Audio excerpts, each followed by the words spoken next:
വീടും വീട്ടുകാരെയും വിട്ട് ഞാൻ ജോയലിനൊപ്പം ഇറങ്ങിപ്പോകുമ്പോൾ എൻ്റെ അച്ഛനെയും അമ്മയും അത് വിഷമിപ്പിക്കുന്നതിനേക്കാൾ എൻ്റെ ഏട്ടൻ സജിലിനെ അത് ഏറെ വിഷമിപ്പിക്കുന്നോർത്താണ് ഞാൻ ഏറ്റവും അധികം സങ്കടപ്പെട്ടത്. അത്രയ്ക്ക് പ്രിയമായിരുന്നു എനിക്ക് എൻ്റെ ഏട്ടനെ.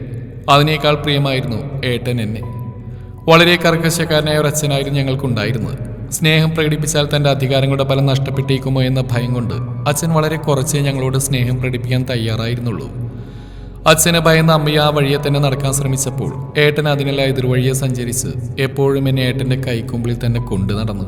ശ്രീകൃഷ്ണ എന്നൊരു നല്ല പേരുണ്ടായിട്ടും ഏട്ടൻ എപ്പോഴും എന്നെ പൊന്നുകുട്ടി പൊന്നൂട്ടി എന്നാണ് വിളിച്ചിരുന്നത്. അച്ഛനും അമ്മയും നൽകാൻ മടിച്ചെല്ലാം ഏട്ടൻ എനിക്ക് വാരിക്കോരി തന്നു. അതുകൊണ്ട് തന്നെ ആ കുറവുകളെല്ലാം ഞാൻ ഏട്ടനിലൂടെ പരിഹരിച്ചു. പക്ഷേ ഏട്ടനോടെന്ന പോലെ ജോയലിനോട് എനിക്ക് ഇഷ്ടമുണ്ടായിരുന്നു. അച്ഛനെ ഭയന്ന് രണ്ടിലൊരാളെയെ സ്വീകരിക്കാനാവുമെന്ന് മനസ്സിലായതോടെ ഞാൻ ഏട്ടനെ വിട്ട് ജോയലിനോടൊപ്പം ഇറങ്ങിപ്പോവേണ്ടതായി വന്നു.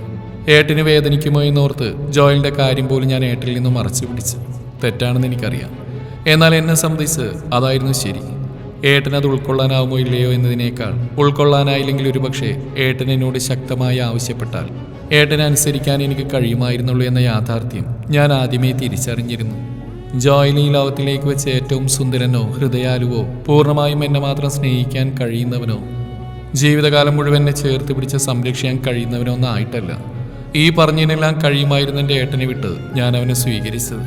എന്നോട് ഒരുപാട് ഇഷ്ടം തോന്നി ഏട്ടൻ എന്നോടുള്ള ഇഷ്ടം കണ്ട് നിങ്ങൾക്കിടയിലെ മൂന്നാമനായിട്ട് എന്നെ ചേർക്കാമോ എന്ന് ജോയൽ ചോദിച്ചപ്പോൾ എൻ്റെ ഏട്ടൻ എന്നെ സ്നേഹിക്കുന്ന പോലെ അവൻ എന്നെ സ്നേഹിക്കാൻ ആഗ്രഹിക്കുന്നുണ്ടെന്ന് മനസ്സിലായപ്പോൾ മനസ്സിൽ തോന്നിയൊരിഷ്ടം അതെപ്പോഴോ മനസ്സിൽ നിന്നും ആയുസ് കളയാനാവാത്ത വിധം ഹൃദയത്തിൽ അലിഞ്ഞ് ചേർന്ന് പോയി. ഞാൻ പലപ്പോഴും ആലോചിച്ചിട്ടുണ്ട്, അവർ രണ്ടുപേരും എൻ്റെ ഇടം പോലും എന്നോട് ചേർന്ന് നിന്നാൽ അത്ര സുരക്ഷിതത്തോടെയും വിശ്വാസത്തോടെയും മറ്റെവിടെയും എനിക്ക് നിൽക്കാനാവില്ലെന്ന്. പക്ഷേ അത് അത്ര എളുപ്പം യാഥാർത്ഥ്യമാവുന്ന സ്വപ്നമല്ലെന്ന് എനിക്കറിയാമായിരുന്നു. ഞാൻ പോയ ശേഷവും വീട്ടിലെയും നാട്ടിലെയും മിക്ക കാര്യങ്ങളും മറ്റു പലരിലൂടെയും ഞാൻ അറിയുന്നുണ്ടായിരുന്നു. എൻ്റെ ഇറങ്ങിപ്പോക്ക് ഏട്ടന് വല്ലാത്ത ഷോക്കായിരുന്നു. ഏട്ടന് അച്ഛനും അമ്മയും അടക്കം സകലരും കുറ്റപ്പെടുത്തി. കൈവള്ളി കൊണ്ടുനടന്ന് ഇപ്പൊ എന്തായി? ലാളിച്ചു വഷളാക്കുമ്പോ ഓർക്കണായിരുന്നു. അവൾക്ക് വേണ്ടവനെ കണ്ടപ്പോൾ നിന്നെ കളഞ്ഞിട്ട് പോയില്ലേ? അനുഭവിച്ചോ? ഓരോരുത്തരും അത്തരം വാക്കുകൾ കൊണ്ട് ഏട്ടനെ മുറിവേൽപ്പിക്കുമ്പോൾ ആ വാക്കുകൾ ഓരോന്നും എന്നെയും മുറിപ്പെടുത്തിക്കൊണ്ടിരുന്നു. ചെറുപ്പകാലം തൊട്ട് എന്ത് കിട്ടിയാലും അതെല്ലാം എനിക്കായി കരുതി വെച്ച് എനിക്കത് കൊണ്ടുവന്ന് എന്നെ സന്തോഷിപ്പിക്കുന്ന ശീലം ഏട്ടനുണ്ടായിരുന്നു.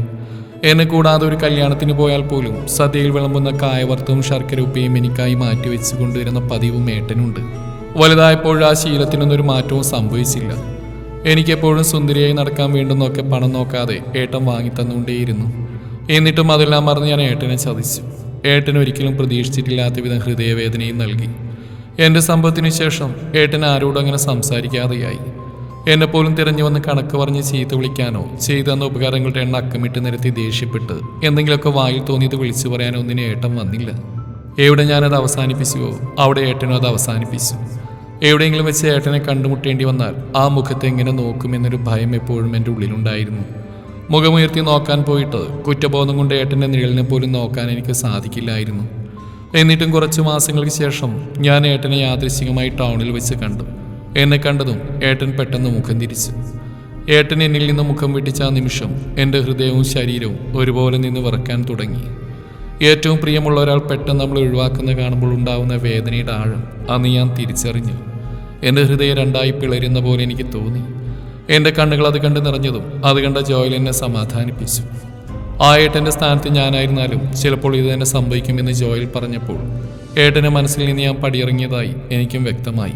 പിന്നീട് 1-2 തവണ ഏട്ടനെ അതുപോലെ കണ്ടപ്പോഴും അത് തന്നെ ആവർത്തിക്കപ്പെട്ടതോടെ ഏട്ടൻ്റെ മനസ്സിൽ നിന്ന് ഞാൻ പൂർണ്ണമായി മാഞ്ഞിരിക്കുന്നു എന്ന സത്യം പൊള്ളുന്ന വേദനയോടെ ഞാനും മനസ്സിലാക്കി. എന്നാൽ അതിനിടയിൽ ജോയലിൻ്റെ കുടുംബ ബിസിനസ് തകരുകയും ഞങ്ങൾ കടക്കണിയിലാവുകയും വീട് വിൽക്കേണ്ടി വരികയും വാടക വീട്ടിലേക്ക് താമസം മാറേണ്ടി വരികയും ചെയ്തു. അതോടെ കടം വീട്ടേണ്ട അവസ്ഥയിൽ ജോയലിന് ഗൾഫിൽ ജോലി നോക്കി പോവേണ്ട ഘട്ടം വന്നു. ജോയൽ പോയത് ആ സമയം ഞാൻ 5 മാസം ഗർഭിണിയായിരുന്നു എന്നതും എൻ്റെ വിഷമങ്ങളുടെ ആഴം കൂട്ടി. അതിനിടയിലും ആളുകൾ എന്നെക്കുറിച്ച് അടക്കം പറഞ്ഞു തുടങ്ങി. എൻ്റെ ചെയ്തികളുടെ ഫലമാണ് ഞാൻ അനുഭവിക്കുന്നതെന്നും അത്രയേറെ സ്നേഹിച്ചുകൊണ്ട് നടന്ന ഒരാളെ ചതിച്ചതിൻ്റെ ഫലമാണ് എൻ്റെ ഇപ്പോഴത്തെ അവസ്ഥയെന്നും ഓരോരുത്തരും പറഞ്ഞു. ഞാനത് കേൾക്കാനിടയായതോടെ എൻ്റെ ഉള്ളിൽ കിടന്ന് പിടക്കാൻ തുടങ്ങി. അവർ പറയുന്നത് ശരിയാണെന്ന് എനിക്കും തോന്നി തുടങ്ങിയതോടെ അതെന്നെ കൂടുതൽ തളർത്തുകയാണ് ചെയ്തത്. ഒപ്പം എല്ലാറ്റിനും താങ്ങും തടലുമായ ജോയൽ കൂടെയില്ല എന്നതും ആ തളർച്ചയുടെ ആക്കം കൂട്ടി. ഇത്രയും പ്രശ്നങ്ങളുണ്ടായതറിഞ്ഞിട്ടും ഏട്ടനോ മറ്റുള്ളവരോ ആരും എന്നെ തിരഞ്ഞു വന്നില്ല. രക്തബന്ധത്തിൻ്റെ വിലക്കളവുകളുണ്ടെന്ന് അതെന്നെ ബോധ്യപ്പെടുത്തി. എല്ലാം കൊണ്ടും വളരെ നിരാശാജനകമായ രീതിയിലായിരുന്നു ഓരോ ദിനവും കടന്നുപോയിക്കൊണ്ടിരുന്നത്. 7-ാം മാസമായതോടെ എൻ്റെ ശാരീരിക ക്ഷമതയെല്ലാം വളരെ പരിതാപകരമായ അവസ്ഥയിലായി. എല്ലാം നഷ്ടപ്പെട്ടവളെ പോലെ സ്വയം വേദനിക്കാൻ മാത്രമായിരുന്നു എനിക്ക് നേരമുണ്ടായിരുന്നത്. വിഷാദം മൂടൽ മഞ്ഞുപോലെ എന്നെ പൊതിഞ്ഞുകൊണ്ടേയിരുന്നു. ഒരു ദിവസം അത്തരം ചിന്തകളുടെ മൂർധന്യം പേറി എന്തൊക്കെയോ ഓർത്ത് നടന്ന ഞാൻ ബാത്റൂമിൽ കാലുതെറ്റി വീഴുകയും ബ്ലീഡിംഗ് ആയി വളരെ ഗുരുതരമായ അവസ്ഥയിൽ ഹോസ്പിറ്റലാവുകയും ചെയ്തു. ഹോസ്പിറ്റലിലെ അന്തരീക്ഷവും ഡോക്ടർമാരുടെ അടക്കിപ്പിടിച്ച സംസാരവും എനിക്കെന്തോ കാര്യമായ പ്രശ്നങ്ങളുള്ളതായി തോന്നി. അതിനിടയിൽ ഇടയ്ക്കിടെ എൻ്റെ ഓർമ്മകൾ കൂടി മങ്ങാൻ തുടങ്ങിയോടെ ഞാൻ എൻ്റെ മരണം മുന്നിൽ കണ്ടു. ഓർമ്മ വരുമ്പോഴെല്ലാം കാഴ്ച അവ്യക്തമായിരുന്നു. പലതും തിരിച്ചറിയാൻ എനിക്കായില്ല. സംസാരിക്കാനും സാധിക്കാതെ വന്നു. കേൾവിക്ക് കുഴപ്പം സംഭവിക്കാത്തതുകൊണ്ട് മാത്രം ഡോക്ടർമാരുടെ സംസാരത്തിൽ നിന്ന് അന്നേ ദിവസം എൻ്റെ കുഞ്ഞിനെങ്കിലും രക്ഷപ്പെടുത്തണമെന്ന ചിന്തയോടെ എന്നെ ഓപ്പറേഷന് വിധേയമാക്കാനുള്ള ഒരുക്കത്തിലാണെന്ന് എനിക്ക് മനസ്സിലായി. എന്തൊക്കെയോ പറയണമെന്നുണ്ടായിരുന്നെങ്കിലും ഒന്നിനും നാവ് വഴങ്ങിയില്ല. ഏക ആശ്രയമായിരുന്ന ജോയലിനെ പോലും കാണാതെ എല്ലാം അവസാനിക്കുകയാണെന്ന് എനിക്ക് ബോധ്യമായി. അറ്റൻഡർമാർ വന്ന് ഞാൻ കിടക്കുന്ന ICUവിൽ നിന്ന് എന്നെ സ്ട്രക്ചറിലേക്ക് മാറ്റിക്കിടത്തി.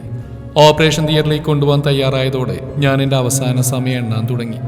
ഒരു തിരിച്ചുവരവിനുള്ള സാധ്യത പോലും വളരെ വിദൂരമാണെന്ന് മനസ്സിലാക്കിയ ഞാൻ എൻ്റെ കുഞ്ഞിനെങ്കിലും ഒന്ന് സംഭവിക്കരുതെന്നുള്ളൊരുക്കിയ പ്രാർത്ഥനയോടെ സ്വയം മരണത്തിന് കീഴടങ്ങാൻ തയ്യാറായി. അങ്ങനെ അന്തസാരശൂന്യമായ മനസ്സുമായി സ്ട്രക്ചറിൽ കണ്ണടച്ച് ഞാൻ കിടന്നു.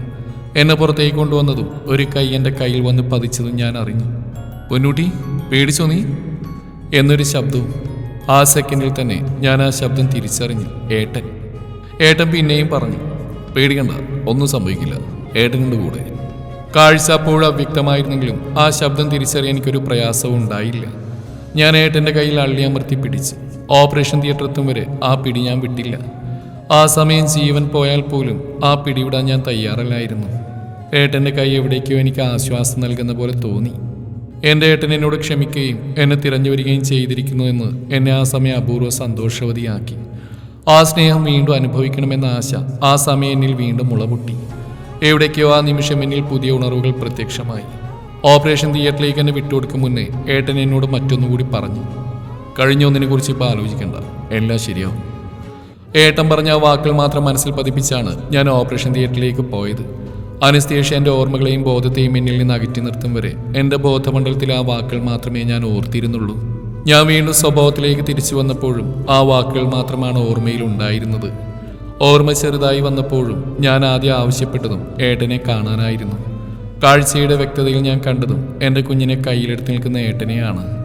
അത് കണ്ടതോടെ കണ്ണുനീർ നിറഞ്ഞ് വീണ്ടും എനിക്ക് കാഴ്ച മങ്ങി. എന്നാൽ ആ മങ്ങലിന് ആനന്ദത്തിൻ്റെ നിർവൃതി ഉണ്ടായിരുന്നു. ഏട്ടൻ കുഞ്ഞിനെ എൻ്റെ അടുത്ത് കിടത്തി തന്ന് എൻ്റെ തൊട്ടടുത്തിരുന്നു. കുഞ്ഞിനെ നോക്കുന്നതോടൊപ്പം ഏട്ടൻ്റെ കൈയും ഞാൻ കൊച്ചിലേതെന്ന പോലെ ചേർത്ത് പിടിച്ചു. തുടർന്ന് ഏട്ടൻ തന്നെയാണ് വീഡിയോ കോളിൽ ജോയലിനെ വിളിച്ചു തന്നത്. വലിയ ശത്രുക്കളായിരുന്നവർ ഫോണിലൂടെയാണെങ്കിലും പരസ്പരം പുഞ്ചിരിക്കുന്ന സുന്ദരമായ കാഴ്ചയെ ഞാനപ്പോൾ കണ്ടു.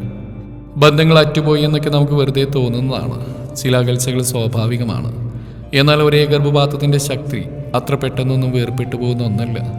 രക്തബന്ധത്തിൻ്റെ വിലക്ക് അളവുണ്ടെന്ന് ഞാൻ കരുതിയത് വെറുതെയാണെന്ന് ആ സംഭവം എന്നെ ഓർമ്മിപ്പിച്ചു.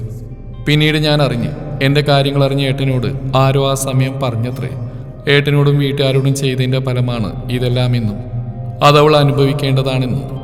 അതിന് ഏട്ടൻ അവരോട് മറുപടി പറഞ്ഞത്, അവളോട് എനിക്ക് പരിഭവങ്ങളും പരാതിയുമൊക്കെ ഉണ്ട്, എന്നാൽ അതുകൊണ്ടൊന്നും അവൾ എൻ്റെ അനിയത്തി അല്ലാതാവുന്നില്ലെന്നാണ്.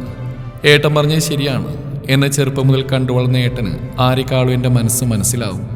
നമ്മളായി മനസ്സിലാക്കാൻ കഴിയുന്ന ആ വ്യക്തിത്വത്തിൻ്റെ പേരാണല്ലോ ഏട്ടൻ എന്നത്. ചില തെറ്റുകൾ ക്ഷമിക്കാൻ കഴിയുന്നിടത്ത് തമ്മിലുള്ള ബന്ധങ്ങളുടെ ആഴം ഊട്ടിയുറപ്പിക്കാനാവുമെന്നും എനിക്ക് മനസ്സിലായി. അങ്ങനെ ആ മനസ്സിൽ കണ്ട എൻ്റെ സ്വപ്നമായ ഏറ്റവും സുരക്ഷിതവും വിശ്വാസവുമായ ഇടമായി എൻ്റെ ഇരുവശത്തും ഇന്നവർ രണ്ടുപേരുമുണ്ട്. ഒപ്പം അവർക്ക് കൂട്ടായി ഞാനും എൻ്റെ കുഞ്ഞും.